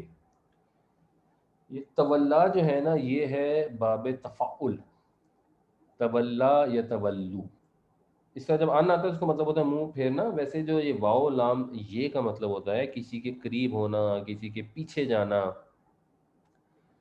تو اس سے پھر دوستی ہونا، جس سے ولی کا لفظ بھی ہے، اس سے جب باب تفاعل بنتا ہے تو اس کا مطلب ہوتا ہے پھرنا، لیکن اس کے ساتھ ان کا صلہ آتا ہے اور بعد کا ان محذوف بھی ہوتا ہے، اس کا مطلب ہوتا ہے منہ پھیرنا، اگر تو وہ منہ پھیرے گا۔ اور یہ نولی جو ہے یہ باب تفعیل ہے، ولا یولی، تو ولا یولی کا مطلب ہوتا ہے کسی کو کسی کی طرف پھیرنا، تو یہاں پہ تفعیل ہے، ہم پھیر دیں گے اس کو جو وہ پھرتا ہے، یعنی جس رستے کے اوپر وہ مسلمانوں کا رستہ چھوڑ کر منہ پھیر کر جس رستے پہ جانے کی کوشش کرے گا تو ہم بھی اس کو اسی رستے پہ ڈال دیں گے، وَنُصْلِهِ جہنم، اور پھر ہم اس کو آگ میں داخل کریں گے، جہنم میں داخل کریں گے۔ وَسَاءَتْ مَصِيرًا، اور کیا ہی برا ٹھکانہ ہے، کتنی بری جگہ ہے جس کے اندر انسان اپنی ڈھٹائی کی وجہ سے، معمولی فائدوں کی خاطر، اپنے تکبر کی وجہ سے، اپنے نفس کی خواہش کی وجہ سے جہنم میں جا کے داخل ہو جائے گا۔ کیا ہی بری جگہ ہے۔ وَمَن يُشَاقِقِ الرَّسُولَ مِن بَعْدِ مَا تَبَيَّنَ لَهُ الْهُدَىٰ وَيَتَّبِعْ غَيْرَ سَبِيلِ الْمُؤْمِنِينَ نُوَلِّهِ مَا تَوَلَّىٰ وَنُصْلِهِ جَهَنَّمَ وَسَاءَتْ مَصِيرًا۔ اور جو کوئی مخالفت کرے گا رسول کی بعد اس کے کہ واضح ہو گئی اس پر ہدایت، اور پیروی کرے گا مومنوں کے رستے کے سوا کسی اور رستے کی، تو پھر ہم بھی ڈال دیں گے اس کو اسی رستے پر جس پہ وہ چلے گا، اور اس کو داخل کریں گے جہنم میں، اور کیا ہی برا ٹھکانہ ہے۔ جی وعلیکم السلام۔ 115 میں آپ نے فرمایا کہ جو رسول اللہ صلی اللہ علیہ وسلم ہمیں حکم دیتے ہیں، یا آپ نے خلفاء راشدین کا بھی ذکر کیا جو انہوں نے پریکٹسز کی، اس کی اتباع کیا، تو وہ ہمارے لیے ایکولی وہ ہے اپلیکیبل۔ تو اس پہ ایک ہمارے یہاں کنٹروورسی چلتی ہے اس کے اوپر، جو ہم تراویح پڑھتے ہیں۔ تراویح کا جو جہاں تک میرا علم ہے، وہ عمر رضی اللہ تعالیٰ عنہ نے جب لوگوں کو مختلف ٹکڑیوں میں نمازیں پڑھتے دیکھا اور قرآن پڑھتے دیکھا رمضان کے مہینے میں، تو انہوں نے یہ فرمایا کہ ہم کیوں نہ ایک ہی جماعت کر لیں اور سب مل کے پڑھ لیں۔ تو اس پہ اچھا خاص کوئی 8 پڑھتا ہے، کوئی 20 پڑھتا ہے، مگر سنا یہ پتا جو میری علم ہے کہ انہوں نے 20 کی نماز پڑھی تھی، اور وہاں انہوں نے ایک جملہ بھی فرمایا تھا کہ یا یہ ہے تو بدعت مگر بڑی اچھی بدعت ہے، کیونکہ رسول اللہ صلی اللہ علیہ وسلم نے کبھی 20 تراویحیں یا تراویحیں پڑھی ہی نہیں تھی جماعت کے ساتھ۔ تو کیا حضرت عمر کا جو حکم ہے، جو ان کی تھنکنگ ہے، کیا وہ اس میں اس کی اپلیکیبلٹی میں کوئی کنٹروورسی ہے یا کوئی ڈاؤٹ ہے؟ اچھا جی، اس میں جو چیز سمجھنے والی ہے نا، وہ آپ 2-3 چیزیں سمجھ لیں تراویح کے اندر۔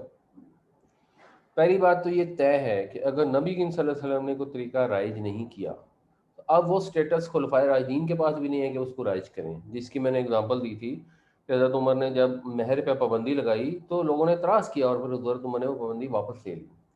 اسی طرح حضور نے طریقہ رائج کیا حج تمتع کا، اور حضرت عمر نے اس کو کینسل کر دیا، تو ان کے بیٹے نے کہا کہ نہیں جی میں تو حج تمتع ہی کروں گا، اور ایک طرح سے اسٹیٹ کو بھی ڈیفائی کر دیا۔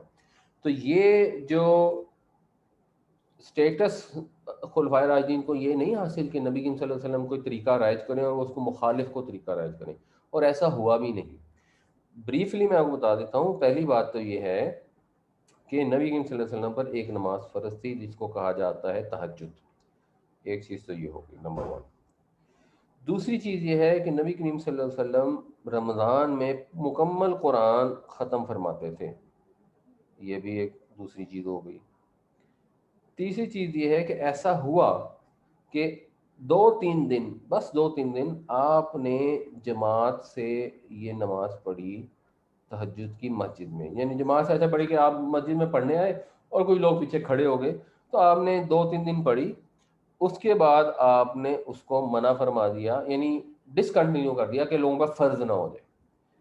تو اب جب نبی کریم صلی اللہ علیہ وسلم، شاید ان کی حیات میں بھی ایسا ہوتا ہو، بٹ حضور کے بعد کیا ہوا کہ لوگ اکٹھے ہو جاتے تھے، ہر ایک کو تو قرآن پورا یاد نہیں تھا، تو ایک آدمی کھڑا ہو گیا، اس نے قرآن پڑھنا شروع کر دیا، باقی پیچھے جماعت میں شروع ہو گئے۔ تو یہ ساری چیزیں سنت سے اجازت تھی، یہ کوئی اس طرح کی نئی چیز نہیں کریٹ کر دی گئی کہ جو حضور نے کبھی نہ کی ہو، سنت سے اجازت۔ اچھا پھر یہ ہے کہ جو تہجد کی نماز ہے، اس میں ایک اور چیز بھی ہے، وہ اللہ کے نبی صلی اللہ علیہ وسلم سے لوگوں نے درخواست کی کہ ہم نہیں اٹھ پاتے فجر پہ اتنی جلدی کہ ہم تہجد پڑھ سکیں، تو آپ نے ان کو اجازت دے دی کہ عشاء کے بعد پڑھ لو، جس کو ہم وتر کہتے ہیں۔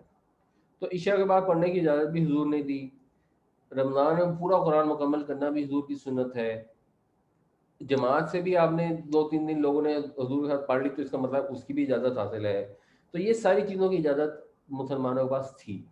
تو تو اب مسلمان وہاں جا کے ایک آدمی نے جماعت شروع کر دی, 5-7 لوگ اس کے پیچھے کھڑے ہو گئے, انہوں نے جماعت کرنی شروع کر دی, اور پورے رمضان میں ان کا قرآن بھی پورا ہو گیا, تو وہ والی سنت بھی پوری ہو گئی, اور جن کو قرآن نہیں یاد تھا وہ آرام سے سن لیتے تھے. یہ تھا اس کا فائدہ. حضرت عمر ایک دفعہ تشریف لائے تو انہوں نے دیکھا کہ مسجد نبی میں بہت ساری ٹولیاں بنی ہوئی ہیں اور ہر ٹولی اپنا اپنا قرآن پڑھی جا رہی ہے. تو انہوں نے صرف اتنا کہا کہ یار اس کو ایک کر لو, کیونکہ آپ قرآن پڑھ رہے ہیں, آپ کے 5 پیچھے والے لوگ سن رہے ہیں, ساتھ ہی ایک اور ٹولی کھڑی ہے وہ بھی قرآن پڑھ رہے ہیں, اور اس میں تو قرآن اونچی آواز سے پڑھا جاتا ہے. تو ایک طرح سے قرآن شریف کی بے ادبی بھی تھی, اور وہ لوگ جو پیچھے سن رہے ہیں ان کو بھی ڈسٹربنس ہے کہ جیسے اب ہمارے یہاں ہوتا ہے نا, ایک اذان شروع ہوتی ہے آپ نے اس کا جواب بھی دینا ہے, اور اس کے بعد ایک اور مسجد سے اذان شروع ہو جاتی ہے. اب اگر کوئی کہے کہ یار یہ ساری اذانوں کی بجائے نا ایک اذان ایک ہی ٹائم پہ سینٹرل لوکیشن سے کر دیا کرے, تو یہ بدعت نہیں ہے, یہ تو اس کی ارینجمنٹ ہے, آرگنائزیشن ہے ایک پریکٹس کی. اور آپ آرام سے نوٹس کر سکتے ہیں, آپ اذان کا جواب دینے کی کوشش کریں یا اذان جب ہو رہی ہو اور خاموش ہونے کی کوشش کریں, اور آپ کسی یہ ڈی ایچ اے کے ذرا پیچھے چلے جائیں, کسی گاؤں میں چلے جائیں یا کسی بھی علاقے میں جب چلے جائیں یہ کنٹرولڈ ایریا سے ہٹ کے, تو وہ تو آپ ہی اس کی آدھی اذان ہوئی ہے, بیچ میں اس کی اذان شروع ہو گئی, پھر اس کی شروع ہو گئی, اور مسلسل 15-20 منٹ تک اذانیں ہوتی رہتی ہیں. تو پریکٹیکلی نہ تو آپ خاموش ہو سکتے ہیں, نہ آپ ہر اذان کا جواب دے سکتے ہیں, پلس اس کے اندر ایک بے ادبی ہو رہی ہوتی ہے کہ آدھا جملہ اس کا سن رہا ہوتا ہے, آدھا جملہ اس کا سن رہا ہوتا ہے. تو اگر اس کو کوئی کہے کہ بھائی اس کو آرگنائز کر دیں, ایک وقت میں پورے شہر میں یا ایک علاقے میں ایک اذان ہوگی, جیسے مثلا ڈی ایچ اے میں ہوتی ہے, ڈی ایچ اے میں ایک ہی ٹائم پہ ہی اذان ہوتی ہے, اور آپ کو وہ 6 اذانیں سنائی نہیں دے رہی ہوتی انلیس کہ آپ کے بیک پہ کو گاؤں لگ رہا ہے. تو یہ ہے اس کی ارینجمنٹ, یہ نیا طریقہ رائج نہیں کیا گیا, یہ ایک طریقے کو نیا انداز دیا گیا اس کو بہتر کرنے کے لیے. یہ بالکل ایسے ہی ہے جیسے ابھی ہم نماز پڑھتے ہیں تو ہم اس کے لیے لاؤڈ اسپیکر یوز کر لیتے ہیں, تو اب یہ بدعت نہیں ہے لاؤڈ اسپیکر کا یوز کر لینا, یہ تو ایک فیسیلیٹیشن کا طریقہ کار ہے. تو اس کے علاوہ حضرت عمر نے ایک اور چیز فرمائی, اور انہوں نے یہ چیز فرمائی کہ یہ جو جماعت, یہ جو نماز ہے, اگر اس کو انسان اپنے گھر میں تہجد کے وقت پر پڑھے تو وہ اس سے کہیں بہتر ہے. اور حضرت عمر نے خود اس نماز میں شرکت نہیں کی, لوگوں کو کہا کہ یہ اس طرح ایک جماعت کر لو, خود حضرت عمر میں شرکت نہیں فرمائی, تو تراویح میں شامل نہیں ہوئے جس کو ہم تراویح اب نام دیتے ہیں. انہوں نے اپنے گھر جا کے تہجد کے وقت ہی وہ نماز پڑھی. تو اس وجہ سے اگر کوئی تراویح کی نماز پڑھتا ہے تو اس کی اجازت ہے, اس میں کوئی پرابلم نہیں ہے. اور اگر کوئی نہیں پڑھتا تو یہ نہیں کہہ سکتے کہ حضرت عمر کے طریقے کے خلاف ہے, بلکہ حضرت عمر کا تو طریقہ تھا ہی کہ تراویح کی نماز پڑھتے ہی نہیں تھے, وہ اپنی نماز اپنے گھر میں تہجد کے وقت پڑھتے تھے, جو تراویح کی نماز سے کہیں بہتر ہے. یہ تو ایک سہولت ہے عام مسلمان کے لیے جس کو قرآن شریف یاد نہیں ہے, اور جو صبح تہجد میں اٹھ کے اتنا قرآن شریف پڑھ نہیں سکتا کہ اس کا رمضان میں پورا قرآن پورا ہو جائے, تو چلو اس کو سہولت مل گئی, وہ ان کے پیچھے کھڑے ہو کے سن لیتا ہے. اب وہ جس طرح سے تراویح کرائی جاتی ہے, کچھ مسجدوں میں تو بالکل صحیح طریقے سے کرائی جاتی ہے اور آپ پیچھے سنتے ہیں اور آپ کو کچھ نہ کچھ سمجھ بھی آتی ہے اور کچھ فیل بھی ہوتی ہے, اور کچھ مسجدوں کے اندر تو ایک وہ لگی ہوتی ہے جس کو کہنے مشین لگی ہوتی ہے جس سے سمجھ کچھ نہیں آ رہی ہوتی. مطلب میں تو عربی سمجھ لیتا ہوں الحمدللہ کافی ساری, میں قرآن شریف سنوں تو مجھے 70-80% سمجھ آ ہی جاتی ہے, مجھے ان مسجدوں میں کچھ سمجھ نہیں آتی. اور میں علامہ اقبال ٹاؤن میں رہتے تھے, میں جاتا تھا ہر رمضان میں 2-3 دن کے بعد میں مایوس ہو کے واپس آ جاتا تھا, بیکاز وہ تو بالکل ایک طرح سے نا, اس کو کیا کہنا چاہیے, وہ تو نماز کے بھی خلاف ہی ہے نا, کہ آپ نماز میں کھڑے پھر آپ کچھ اور ہی سوچ رہے ہیں, آپ ایفرٹ کر کے بھی آپ سوچ نہیں سکتے اس کے متعلق. تو یہ بیسک اوور آل کانسیپٹ ہے. سر ایک ذہن میں سوال آتا ہے جی کہ یہ جو صبح فجر کی اذان ہوتی ہے اس میں ہے الصلاۃ خیر من النوم, جہاں تک مجھے اس چیز کا علم ہے کہ حضرت عمر بن عبدالعزیز کے دور میں یہ فکرہ ایڈ کیا گیا تھا. نہیں, یہ بھی غلط ہے, حضور کے دور میں ہی تھا. اچھا ٹھیک ہے, ٹھیک, یہ حضور کے دور میں ہی آئی تھا. Stand corrected, thank you very much. جی. اچھا, یہ ایک سوال کیا انہوں نے کہ اگر آپ کی گاڑی کی تکافل انشورنس ہے اور کوئی تھرڈ پارٹی آ کے اس کو ڈیمیج کر دیتی ہے, یعنی آپ کی گاڑی پارک تھی اور کسی نے آ کے اس کو ہٹ کر دیا, تو کیا اب آپ اسے کمپنسیشن مانگیں یا آپ نہ مانگیں, کیونکہ آپ کو تو انشورنس سے ملے جانے ہیں. آپ دونوں طریقے کر سکتے ہیں. اگر وہ آپ کمپنسیشن مانگ لیتے ہیں اور وہ افورڈ کر سکتا ہے اور وہ دے بھی دیتے ہیں تب بھی ٹھیک ہے, تو آپ انشورنس والے بچ جائیں گے اس سے. یعنی یہ نہیں کریں گے ان سے بھی لے رہے ہو انشورنس سے بھی لے رہے, دونوں جگہ سے تو نہیں لے سکتے. بٹ اگر آپ نے اسے مانگ لیا تو آپ کو فائدہ، اگر آپ نے اس کو چھوڑ دیا کہ وہ انشورنس تو ایک کمپنی ہوتی ہے تو ان کے پروسیجر میں ہوتا ہے تو اس کے ساتھ پھر نیکی ہو جائے گی، ذرا اچھا کام ہو جائے گا. اگر آپ نے نیکی کرنی تو انڈیویجول سے کرنی شاید زیادہ بہتر ہے کمپیئر ٹو کسی انشورنس کمپنی سے کریں. بٹ یہ تو ایک اگین اس طرح دین کا مسئلہ نہیں ہے، سچویشن پہ ڈپینڈ کرتا ہے، آدمی کی حیثیت پہ ڈپینڈ کرتا ہے. اور آدمی بہت ہی امیر ہے تو آپ نے لے بھی لی تو اتنی، لیکن اگر وہ ذرا اس کے پاس تھوڑے تنگ دست ٹائپ ہے یا ایک نارمل بیسک مڈل کلاس ہے اور آپ کو پتہ ہے مجھے انشورنس میں مل جانا ہے، آپ کو چھوڑ دیتے ہیں تو شاید وہ زیادہ بہتر ہے. جی اللہ تعالیٰ ہمیں قرآن پڑھنے، سمجھنے، اس پر عمل کرنے، دوسرے تک پہنچانے کی توفیق عطا فرمائے. جزاکم اللہ خیرا. السلام علیکم ورحمۃ اللہ وبرکاتہ.